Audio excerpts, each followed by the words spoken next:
with conviction. Yes. Okay. Oh my God. Wow. That might be the highest one I've ever done.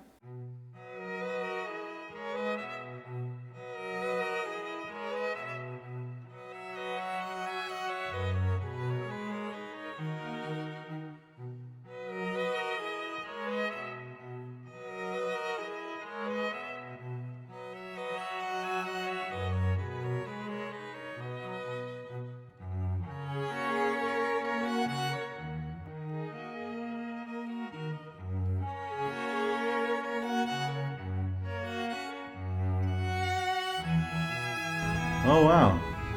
Oh, that's a pretty good one. It's blue. You know it. Maybe you love it. Maybe you hate it. It's the drink that makes bartenders poo-poo and pee-pee their pants. It's the drink that strikes fear into the hearts of bartenders. They don't want to make it. And customers, they're too afraid to order it. It's the Ramos Gin Fizz. In the world of bartending, the Ramos Gin Fizz is sort of this like pinnacle drink. Like it's like the hardest drink there is to make. And in a lot of ways, it's the literal height of technique and skill in bartending. It's almost like a souffle. So much so that it's become a figurative dick measuring contest in the industry. They have actual competitions to see who can get the tallest fizz. And although I do think that it's really impressive, I also think that it's just a really fun template. We've made a lot of Ramos riffs in our day. We've played around with this cocktail template quite a bit. Some of them have been like incredible. Others left a little bit to be desired. Oh my God.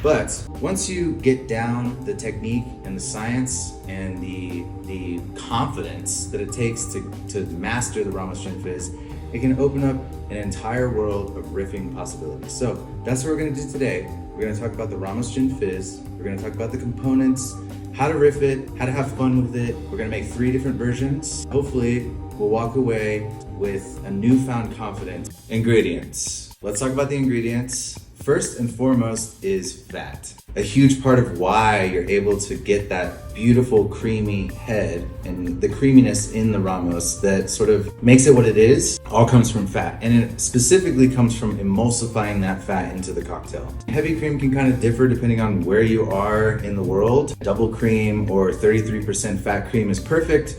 We've also used yogurt, we've used cheeses. Coconut milk is an incredible way to make a vegan version of the Ramos. We like ROID, we've talked about it a million times. If you can find that, that's my favorite, that's my shit. As long as there's enough fat to get emulsified into that drink, you're good. Citrus. In this cocktail, it's extremely important as a stabilizer for the proteins in either the egg white or aquafaba, thus creating a much stiffer, stabler foam. Think like a meringue. Traditionally, this is lemon and lime in combination, but you could riff acid-adjusted pineapple, grapefruit, whatever you want. Booze, like whatever, it's the same. Use whatever you want. Just one note is that the higher proof the booze is, the easier it can curdle dairy. So just keep that in mind. Protein, aquafaba versus egg white. I could make a whole video about this. The 2 most important parts of what makes a great Ramos is the fat and the protein. This is what's gonna give us that meringue-like texture. Egg white is notoriously a little bit stinky. It's kind of stinky. In the original recipe, you have to add orange blossom water to kind of cover up that stinky egg white. For what we do, we love aquafaba.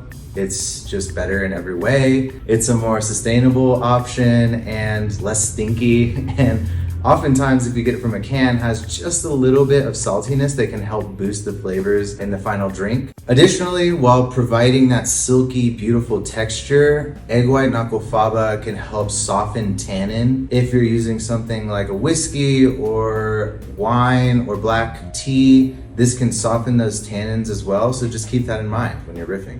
Sweetener, the world is your oyster when it comes to sweetener. It always has been, and it always will be. Honey, agave, coconut cream, condensed milk, whatever you want. The main thing to remember about sweeteners is the less water we have in this drink, the thicker drink will end up with and the better foam we'll have. So if you're gonna make a regular kind of syrup, make it a 2-to-1 syrup. That's my professional opinion. I think it just helps. The less water, the better. Moving on. The last part is, I mean, it can't be a fizz without the fizz. The main thing to remember with your fizz is the colder, the bubblier. Gas dissolves easier in colder liquid and will stay dissolved in that liquid longer the colder it is. So whatever it is you're using, make sure it's as cold as you can get it. That was so annoying, sorry. I just felt like I had to get a little nerdy about it. And like, I have all this information in my head and like, you need it, right? Like, so I'm giving it to you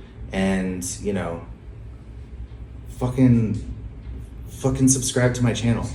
All right, so let's get into making some, let's make some of these things. Let's learn a little bit more through doing, this is the way to learn, yeah? Our first Ramos riff is a key lime pie Ramos. I mean, it makes sense. It just makes sense. With this riff, we wanted to keep it pretty darn close to the original spec so that you could take this method and use it on a regular Ramos. It's gonna work great. So let's walk through it. This is the way I make a Ramos. If all I have is a tin, the ingredients, and some ice, and it's great. It's just gonna kill, okay? One quick tip, the colder everything is, the smoother this is gonna go. It doesn't necessarily have to be cold. The technique works no matter what, but if you can chill everything down, the results will be just that much better. Okay, let's do a key lime pie fizz. We're gonna start with aquafaba. That's gonna be our protein instead of egg white.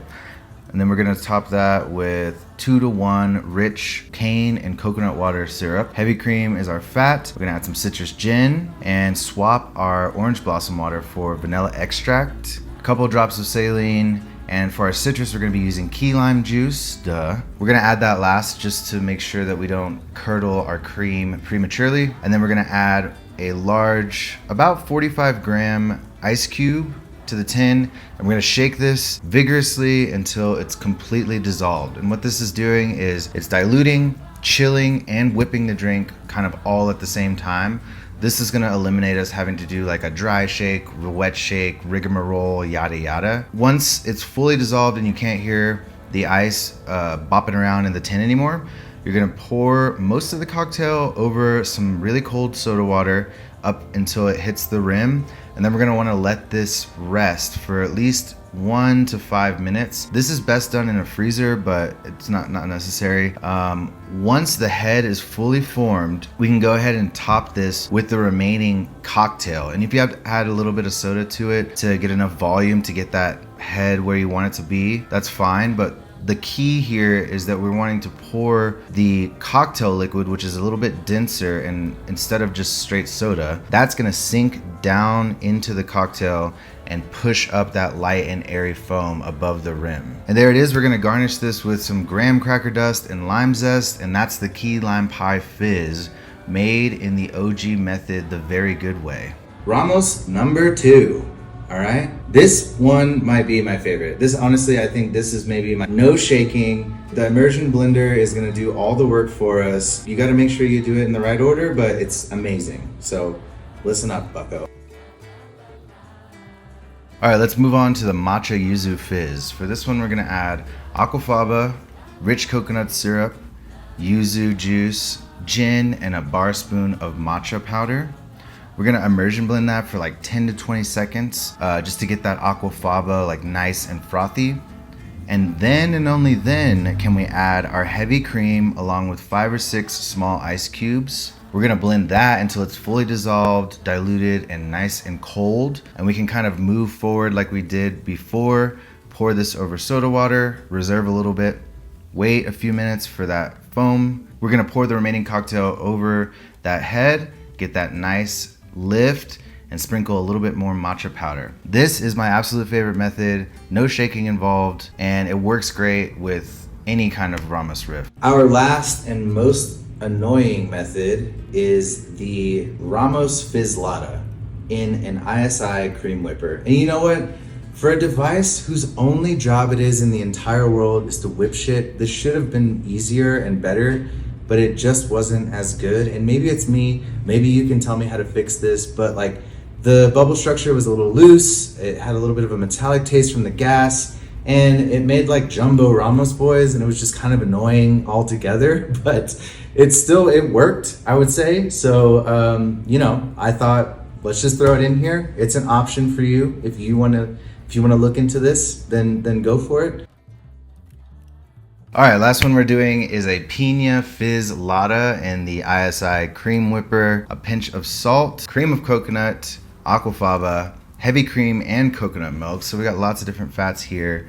And then we're going to add in some freeze distilled pineapple juice. Pineapple juice where the water has been frozen and taken out. It's gonna give us a little bit more of a rich pineapple flavor and less water in our final cocktail. A little bit of lime juice to bump up the acidity. And we're gonna stir everything to combine, throw that in the whipper, charge it up with a single NO2 charge. From here, we can pour it into a fairly large glass because there's a lot of gas in this one. We're gonna have to let it rest for quite a little while, poke a hole, top it with soda, and garnish with a pineapple frond. This one was interesting. I don't know if I like this one as much as the Immersion Blender Method, but still fun, and I feel like there's something here. It's definitely a little bit lighter. I hope this was entertaining or informative, or like, I hope this is worth my time at all. Please like if you would like to submit an application to become part of the staff here at Very Good Drinks. Subscribe to join the staff as an unpaid staff member. I hope that this empowers you